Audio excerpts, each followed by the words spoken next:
Labyrinth, LNTV say, focus on the environment. Our well protect our forest. So don't be wasting the street, polluting our water. Emma fellow Labyrinth. Hello, Labyrinth. LNTV say, focus on the environment. Our well protect our forest. So don't be wasting the street, polluting our water.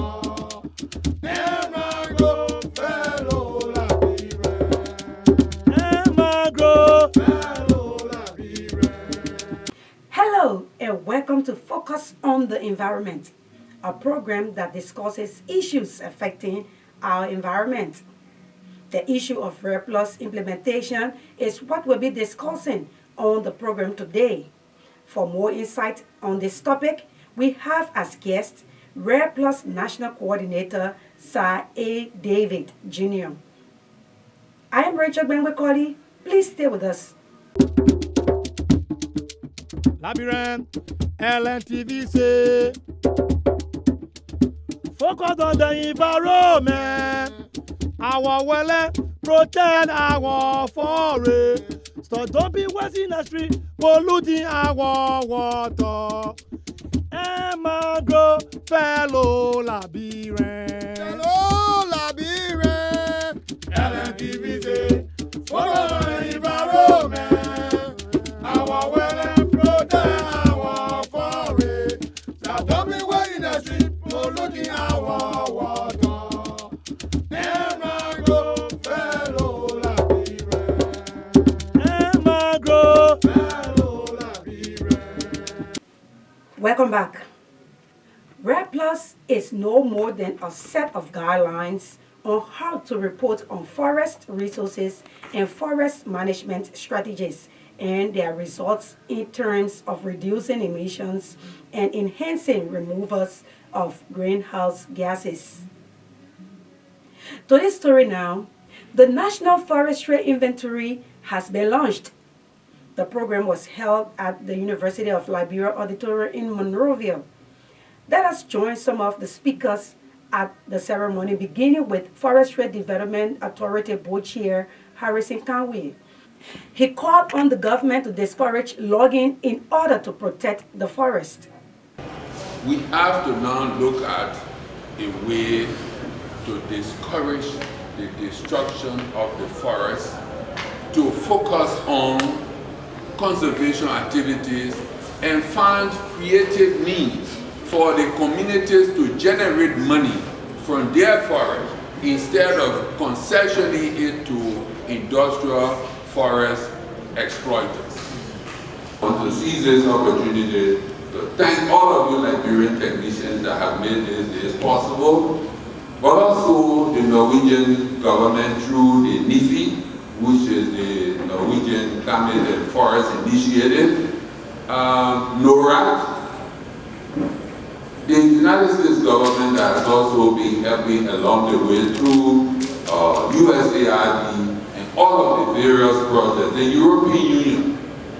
The European Union has been here with us for several years now, moving forest governance and trade ahead. And they are doing this to ensure that whatever timber we sell from this country is coming from a legal source. And that legal source means Liberian law. FDA, look up, wake up, and show that whatever you do is done in accordance with the law. Because once you stray off, you betray all of us.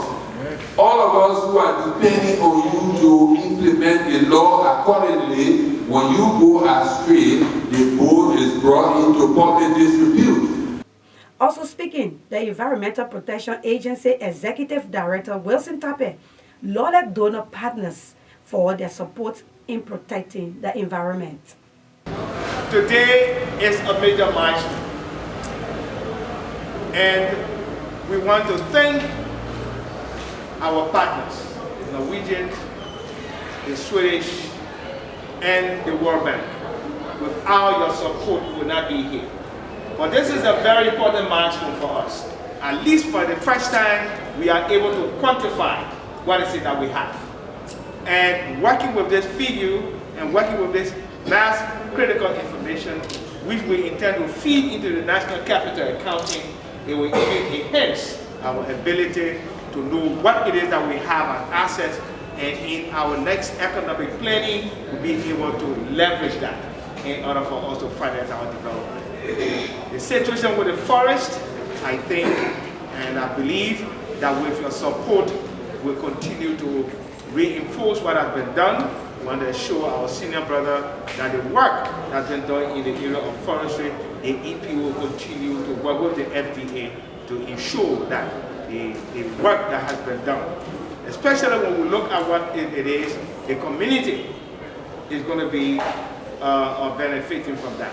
And I was glad when I heard my young brother Sir David talking about they are now going to the community to do the inventory. And so we at the Environmental Protection Agency, we work with the FDA and other related institutions. Our next thing we want to do is to make sure that resources can be acquired so we can help people in the community to protect the forest. If you tell somebody to protect the forest, you must be able to provide an alternative to stop that person from going into the forest. Still at the NFI launching, Professor John Woods were honored for his contributions made towards the FDA. I appreciate and acknowledge your recognition of what God has enabled me to do over the years for my country in the specific capacity as the managing director of the FDA and then a lecturer at the University of Liberia in forestry. Strictly enough, at the university, I always chose to lecture Forestry 101 so as to give our students a solid foundation based on first-hand knowledge and management of the sector. Still to come is the one-on-one discussion with REDD Plus National Coordinator, Mr. Said David Jr. He will be providing information on REDD Plus and its implementation in Liberia, among others. Don't go away. This break to be right back. Labyrinth, LNTV say, focus on the environment. Our well protect our forest. So don't be wasting the street, polluting our water. Mangrove fellow Labyrinth. Hello, Labyrinth. LNTV say, focus on the environment. Our well protect our forest. So don't be wasting the street, polluting our water. Mangrove fellow Labyrinth. Mangrove fellow Labyrinth. Welcome. Our guest today is Mr. Said David Jr., REDD Plus National Coordinator. Welcome, sir. Thank you so much, Richard, and it's wonderful meeting you, and welcome to the FDA. Thank you. So, Mr. David, please tell us in a nutshell, what is REDD Plus? Again, welcome to the FDA, Richard, and we want to say thank you for affording us the opportunity, especially on the national platform, to discuss a little bit about REDD Plus. Okay. So, I was presenting recently, I told the people in Fishtown, Fishtown, I told them REDD is not in reference to a red tie. Okay. So it's not REDD that refers to a red tie. Yeah. What is REDD Plus? Mm-hmm. REDD Plus is a mechanism that was created by the West to incentivize countries like forested countries like ours, tropical forested countries, to protect some of our forests, to help mitigate climate change. So on the basis of that, fundings can be provided to countries like ours as an incentive so that our countries can be able to protect some of the forests that is now being used as one of the mitigating agents for climate change. The plus, so if you look at it, for some of our brothers who are at university, colleges, and other places, you look at the letters REDD plus. So the first R stands for reducing emissions from deforestation, forest degradation. The plus sign there talks about the enhancement of carbon in our forests. It also talks about the biodiversity. It talks about conservation. So REDD plus is all about reducing emissions from greenhouse gases and also the sustainable management of our forest resources. So, looking at REDD plus implementation in Liberia, how is it and what Liberia stands to benefit? Well, in the first place, that is a question that most people ask: what does a country tend to benefit from implementation of REDD plus? Well, let's see what happened in Nima recently. Somewhere in the Nima County belt, we are told that a chimpanzee came from one of those forested areas and came and took a child. In fact, some say it raped the child, but unfortunately, scientifically, it's now been proven that it did not rape the child. But what does that mean for us? It means that the more we reduce the size of the forest, we come into conflict with animals that consider that forest as their habitat. So, if countries try to protect their forests, some of the immediate benefits that countries can start getting from that, besides the ecosystem services that it provides for communities. My elementary science tell you and I that the trees take the carbon dioxide we put out, and they give us oxygen in return. So the tree manufactures for us the air that we breathe, right? So in the absence of the trees, we wouldn't survive easily. But in the absence of mankind, the trees will always survive. So what's the importance of REDD plus for us as a country and the rest of the world? The way the world is going now, all of us are aware that we have climate change taking place, right? The forest, the tropical forest, store more of the carbon. So if our activities with the forest is reduced, the first thing that it does for us is it helps us provide cleaner air for the communities that live around the fringes of the forest. Our people who live on the fringes of the forest also use the forest as their supermarkets. They go there to fish, they go there to hunt, they go there to find food, and the rest of that. When that forest is depleted, they no longer have that supermarket in existence, just for the common man to understand. So REDD plus, the more we try to protect our forests, the better our atmosphere will be in terms of the breathing space for us. That's the first thing. The second thing is our people will have a continuation of their life depending on the forest to some extent in terms of the supermarket that we see the forest to be.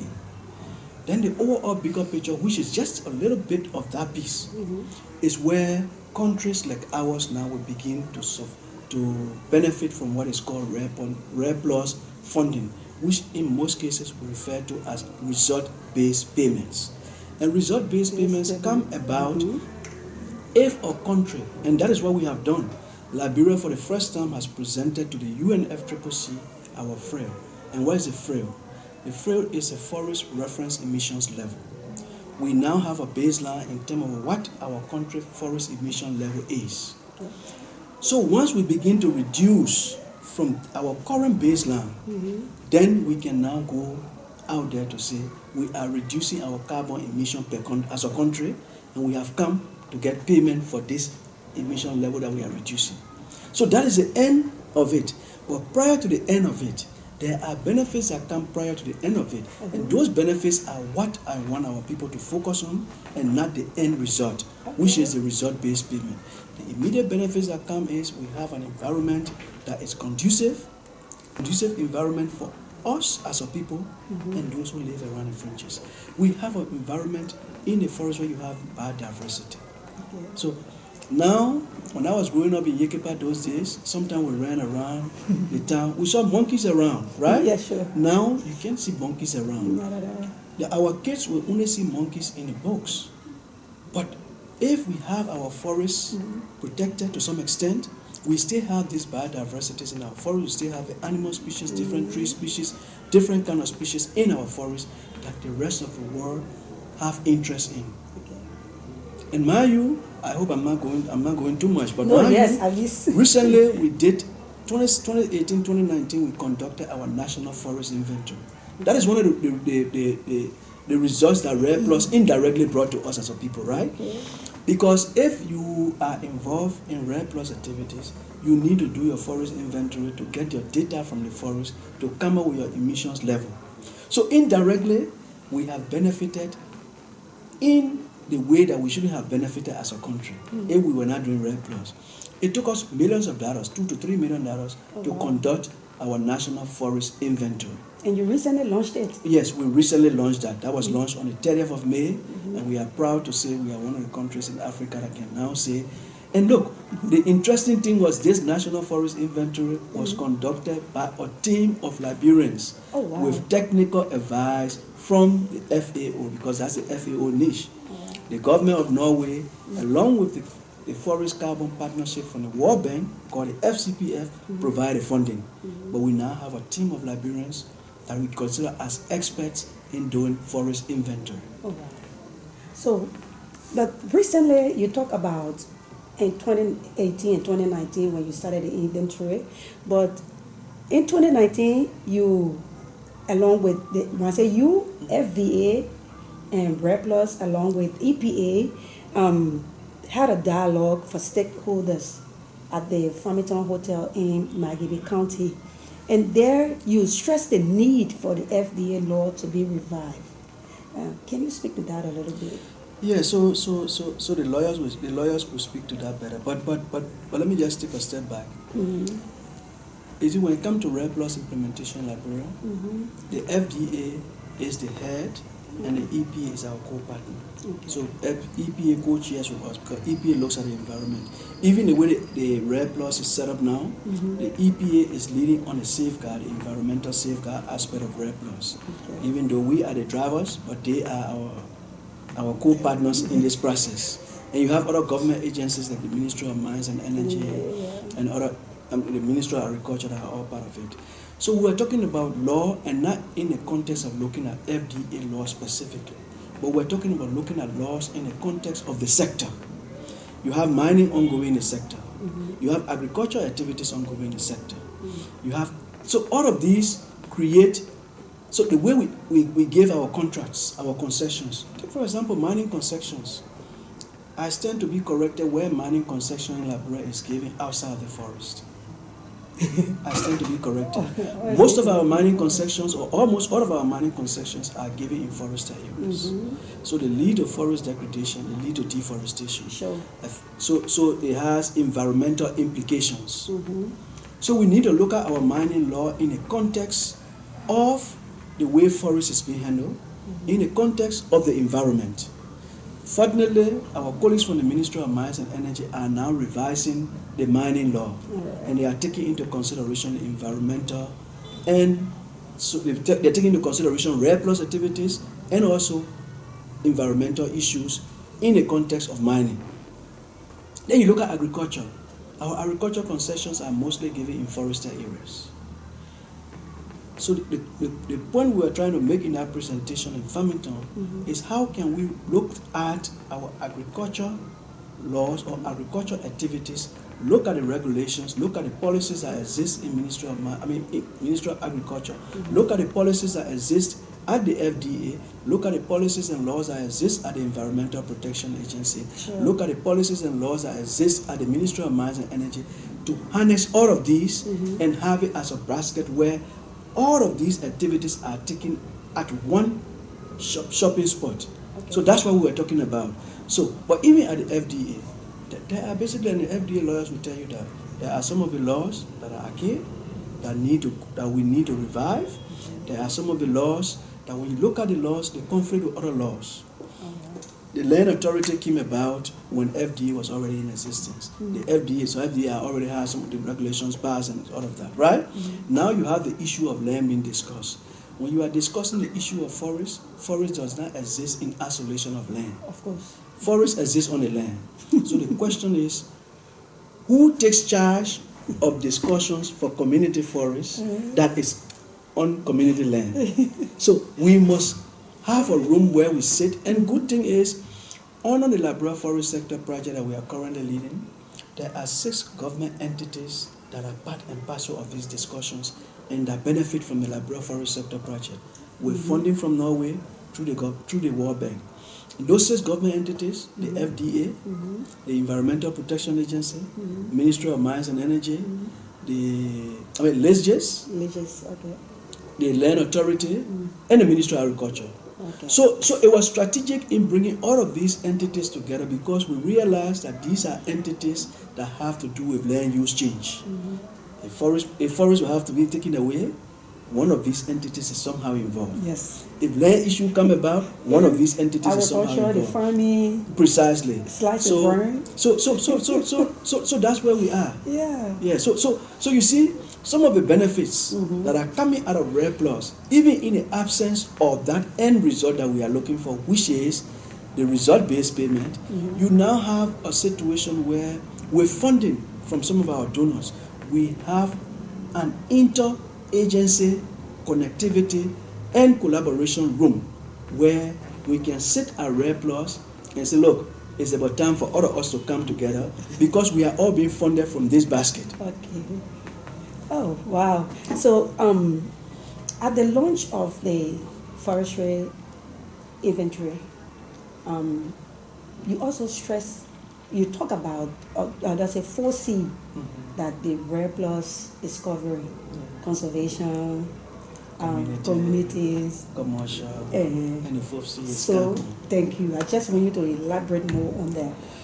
You know, in 2006, but prior to 2006, it was assumed, or the perception out there internationally was that funding from forestry was used to fuel the Liberian civil crisis and by extension the Sierra Leone civil crisis.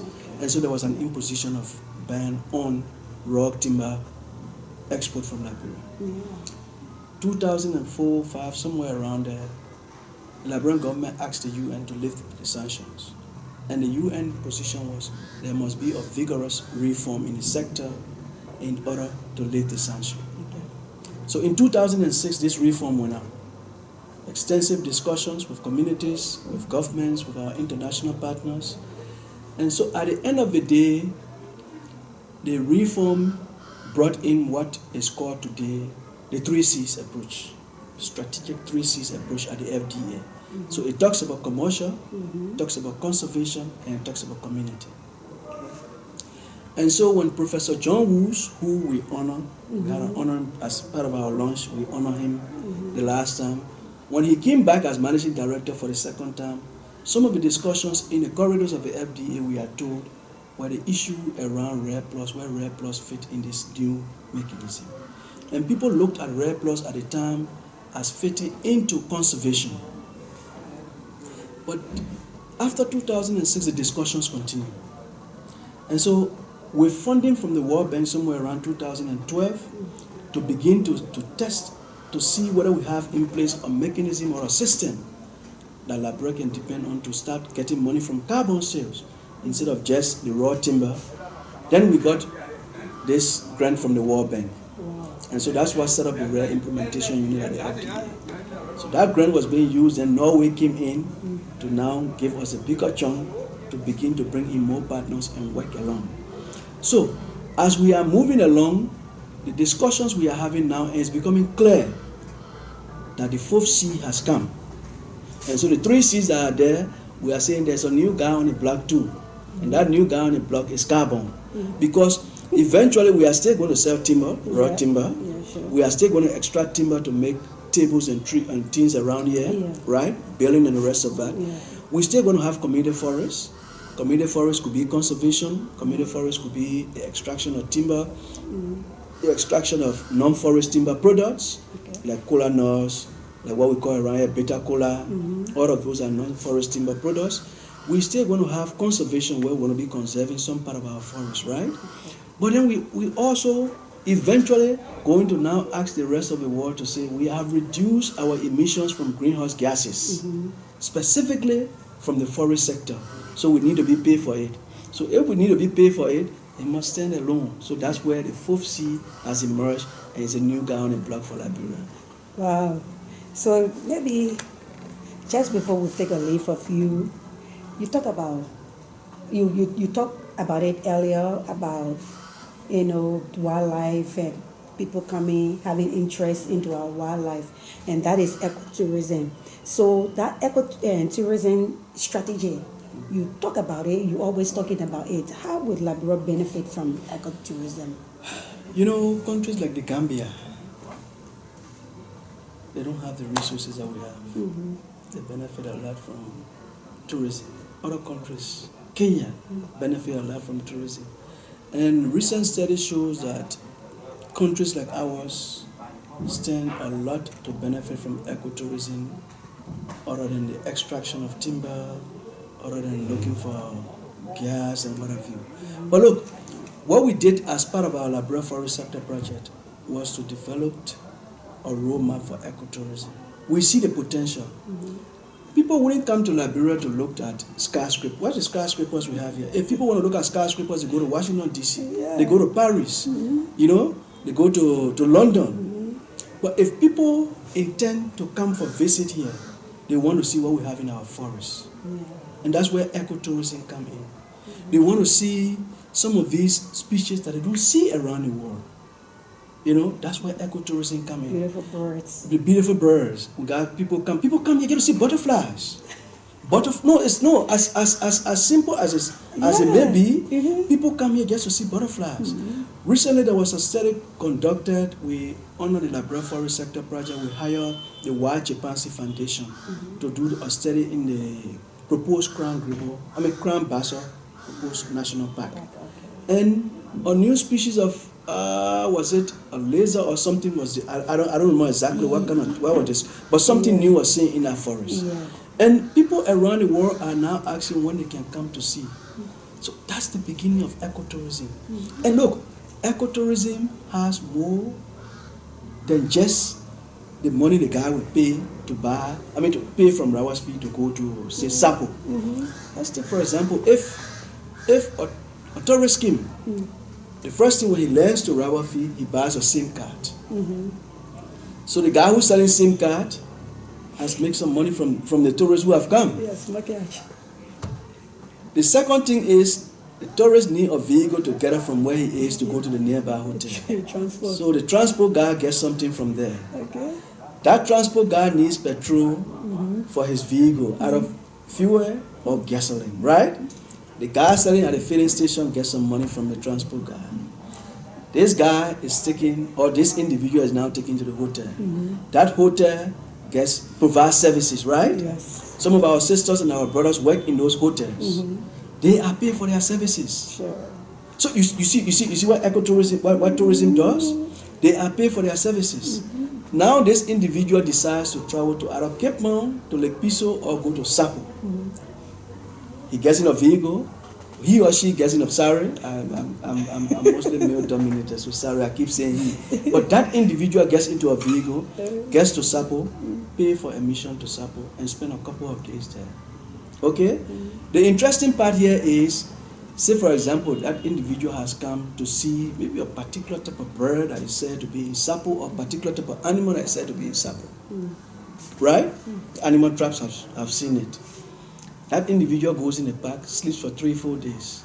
He or she pays for the services rendered in the park. Whether he sees what he came to see or not, he has paid.